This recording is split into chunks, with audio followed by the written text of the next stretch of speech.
वरदान देकर के बहुत बड़ा यज्ञ किया। और यज्ञ करने में भगवान सत्यनारायण की कथा, और कथा सुनने पर उसी रास्ते से एक लकड़हारा जा रहा था। बोले महाराज किम पठितुम, यानी कथा आप किस लिए सुन रहे हैं? तो राजा ने कहा कि हे वैश्य, ये कथा मैं इसलिए सुन रहा हूँ कि संसार को तारने के लिए अमृतमय कथा है। अब केहू से पूछल कि बच्चा संसार में कौन ऐसा फल बग जिसे जीव नहीं रखता, बताओ कौन सा ऐसा फल है? भगवान तो परमात्मा ने बहुत कुछ दिया, 56 प्रकार का व्यंजन है, लेकिन कलिकाल के अंदर इस भूमंडल पर केवल एक ही फल ऐसा है जो बार बार मुख में डालते हैं, उसका नाम क्या है? आम। और आम से अमृत होता है। आम से कबो जब तक गोटली में रस रही तब तक क्यों फेंकी, कबो नहीं। और यह जो है अमृत, इस अमृत को व्यास जी ने कहा आलियम पीते रहनी, जब तक जिंदगी है तब तक पीते रहो।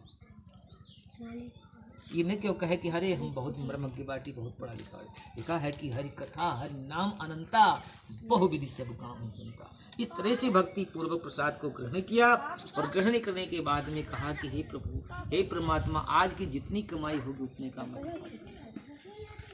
और भगवान की ऐसी प्रेरणा हुई, यानी भगवान से न मांगो बल्कि जो भगवान को मांग लिया उसका जीवन धन्य हो। भगवान को किसने किसने मांगा? भगवान को मांगा देवकी, भगवान को मांगी माता यशोदा, भगवान को मांगी माता पूतना जो बाल भतनी थी, पूतना भी मांग ली भगवान को कि ऐसे अगर पुत्र को मैं जन्म देती तो निश्चित है कि मेरा जीवन धन्य होता।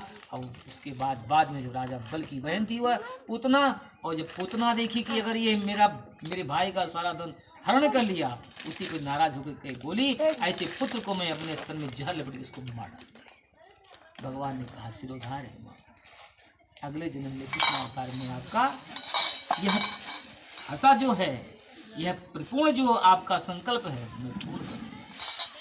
उसने कभी भी किसी का स्तनपान नहीं किए, केवल माता पूतना का स्तनपान और धन्य हो। इस तरह से भगवान से न मांगो बल्कि भगवान को मांगो। ऐसे तदंतर आप लोग प्रारब्ध यह महान दुख प्राप्त हुआ, इस समय अब कोई भय नहीं होगा। जब भगवान स्तनपान करने लगे तब बोले कि अरे अब छोड़ो छोड़ो कन्हैया, छोड़ो छोड़ो कन्हैया, छोड़ो सब कुछ छोड़ो। भगवान ने कहा मैं जिसको पकड़ता उसको कभी छोड़ता, जब छोड़ देता हूँ तो पकड़ता नहीं। इस तरह से भगवान महान दुख प्राप्त हुआ और इस समय अब कोई भय नहीं है। ऐसा कहकर उनकी वेणी खुल करके गई, फौल अलंकार आदि सारी वस्तुओं से सब, यानी वह राक्षसी वृत्ति से छूट करके भगवान से स्मरण करते हुए बोली वृंदावन भाई लाल की जय, वैकुंठ को प्राप्त हो गई।